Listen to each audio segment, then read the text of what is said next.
ઝારખંડના જામતારા ગેંગ દ્વારા આરટીઓની નકલી એપ ફાઇલ ડાઉનલોડ કરાવી સાયબર ઠગાઈના ગુના આચરતા હતા. ગેંગના લીડર સહિત 3 શખ્સોને સુરત સાયબર સેલે ઝારખંડમાંથી ફિલ્મી ઢબે ઝડપી પાડ્યા છે. ડુમસ વિસ્તારમાં રહેતા વૃદ્ધને અજાણ્યા નંબર પરથી આરટીઓએ ચલણની એપ મોકલી હતી. વૃદ્ધે એપ ડાઉનલોડ કરી વ્યક્તિગત અને બેંકની માહિતી મેળવી મોબાઈલ હેક કરી કુલ રૂપિયા 2,45,000ની રકમ ખાતામાંથી ઉપાડી લીધી હતી. સાયબર ઠગીના એક મામલામાં આરટીઓની ફાઇલ ડાઉનલોડ કરાવી એક વૃદ્ધની ઠગાઈ કરનાર જામતારા ગેંગના લીડર સહિત 3 આરોપીઓને સુરત સાયબર સેલે ઝારખંડથી ફિલ્મી ઢબે પકડ્યા હતા. પકડાયા બાદ આરોપીઓએ તેમના મોબાઈલમાંથી તમામ ડેટા ડિલીટ કરી દીધા. પોલીસને રેકેટના મૂળ સુધી પહોંચવામાં મુશ્કેલી ઊભી થઈ છે.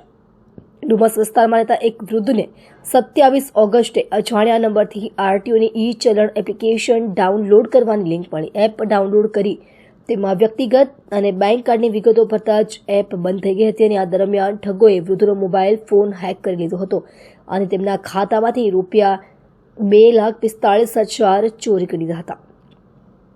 સાયબર સેલની તપાસમાં ઠગાઈના નાણાં પશ્ચિમ બંગાળ અને ઝારખંડના વિવિધ ખાતામાં જમા થયાનું સામે આવ્યું. આધારે પહેલા પશ્ચિમ બંગાળમાંથી 3 અને પછી ઝારખંડમાંથી જામતારા ગેંગના લીડર સહિતના 3 આરોપીઓને પકડવામાં આવ્યા હતા. તપાસમાં જાણવા મળ્યું કે ચોરી કરેલા નાણાંને વિવિધ ખાતામાંથી પસાર કરી કમિશન આપીને અંતે ગેંગ લીડરના ખાતામાં મોકલવામાં આવ્યા હતા.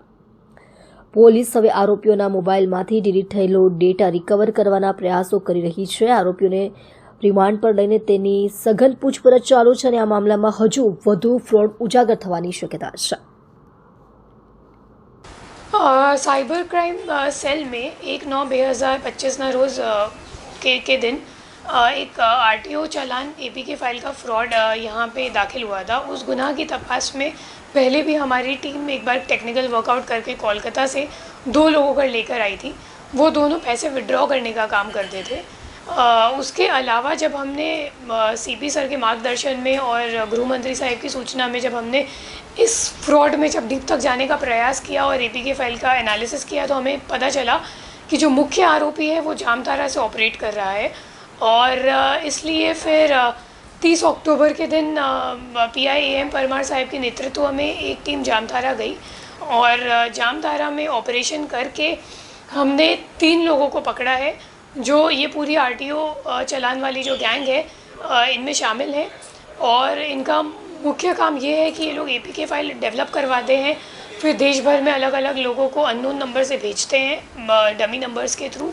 और फिर जैसे ही कोई विक्टिम उस फाइल पे क्लिक करता है तो उसका फ़ोन हैक हो जाता है, जिसकी वजह से उसके जो OTP वगैरह है वो आरोपियों के फ़ोन पर चले जाते हैं और इस तरह से वो लोग नेट बैंकिंग के थ्रू पूरा पैसा खाली कर देते हैं. जो फरियादी हैं उनका बैंक अकाउंट पूरा खाली कर देते हैं. और जब वो पैसे आते हैं तो इनका जो विड्रॉवल वाली टीम है उनको बैंक अकाउंट के जो किट वगैरह या ATM कार्ड है वो दिया जाता है. विड्रॉवल टीम कैलकाटा से पूरा पैसा विड्रॉ करती है, कैश डिपॉजिट मशीन में डालती है. फिर कैश डिपॉजिट मशीन में डालने के पहले वो लोग अपना कमीशन ले लेते हैं और जो मुख्य गैंग है जो जामतारा में से ऑपरेट कर रही है फिर उनके अकाउंट में जब पैसे आ जाते हैं तो वो लोग अपने आप में डिस्ट्रीब्यूट कर लेते हैं.